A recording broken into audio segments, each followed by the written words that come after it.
কালীপুজো ঘুরতে গিয়ে যে এতটা বাওয়াল হবে ভাবতেই পারিনি। Hey hi everyone, welcome back to my another mini blog. আগের পার্টি তো তোমরা দেখেছো যে আমরা ফ্রেন্ডসরা মিলে গিয়েছিলাম পুজো দেখতে। তো তার পরের দিন ফ্যামিলির সবাই মিলে বেরিয়েছিলাম আবার পুজো দেখতে। কারণ সেদিনই শুধুমাত্র একটা পুজোই দেখেছিলাম, তো আজকে প্ল্যান ছিল জংশনে যতগুলো ভালো ভালো পুজো হয়েছে সবগুলোই দেখবো। আলিপুরদুয়ারের মধ্যে জংশনে কিন্তু সব থেকে ভালো কালী পুজো হয়, অনেক পুজো হয়, আমরা প্রতিবার দেখি। আমরা যেদিন গেলাম সেদিনও কিন্তু প্রোগ্রাম হচ্ছিল। আমি আগেই বলেছিলাম যে এই প্যান্ডেলে যে প্রোগ্রাম হয় সেটা 10 দিন ধরে হয়। তো সেদিনও আমরা কিছুক্ষণ দাঁড়িয়ে আগে প্রোগ্রাম দেখেছি, তারপর হচ্ছে গিয়ে আমরা ভেতরে ঢুকেছি।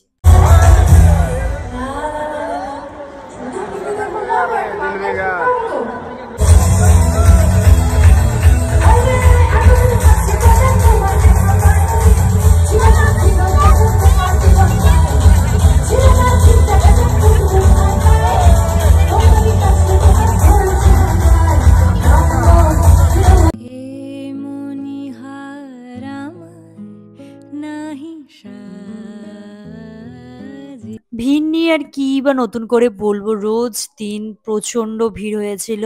আমরা সেদিন যেতে যেতে প্রায় 11টা বেজে গেছিল, আর তখনও একদম মানে কি বলবো, তোমরা দেখতেই পাচ্ছ ভিডিও যে কতটা ভিড়।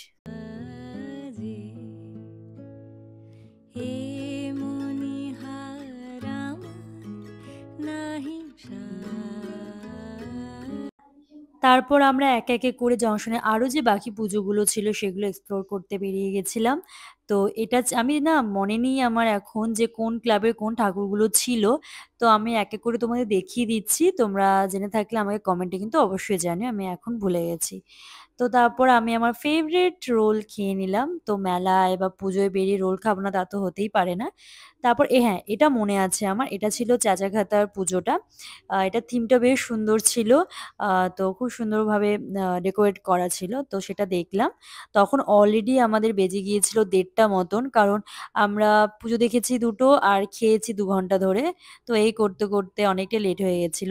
তো শেষে গিয়েছিলাম এই পুজোটাতে, এটা ভীষণই সুন্দর ছিল, অনেক আর্টিফিশিয়াল পাখি দিয়ে, আর তার সাথে না একটা খুব স্মুথ মিউজিক হচ্ছিল। তো সেটা ভীষণই ইয়ার সুদিং ছিল। আর এখানে ঠাকুরটা তো কি বলবো, আমি তো রিলস শেয়ার করেছি, তোমরা ওই রিলসগুলোতে ভীষণ ভালোবাসা দিয়েছো আমাকে। যারা এখনো দেখোনি আমার ইনস্টাগ্রামে গিয়ে কিন্তু দেখে আসতে পারো। তো এই প্যান্ডেলটা আমার জংশনের মধ্যে সব থেকে ভালো লেগেছিল। এটা মেনলি ওই টিকিট চেকিং স্টাফদের মনে হয় ছিল। তারপর শেষে দেখেছিলাম এই পুজোটা, এটাও ভালো ছিল।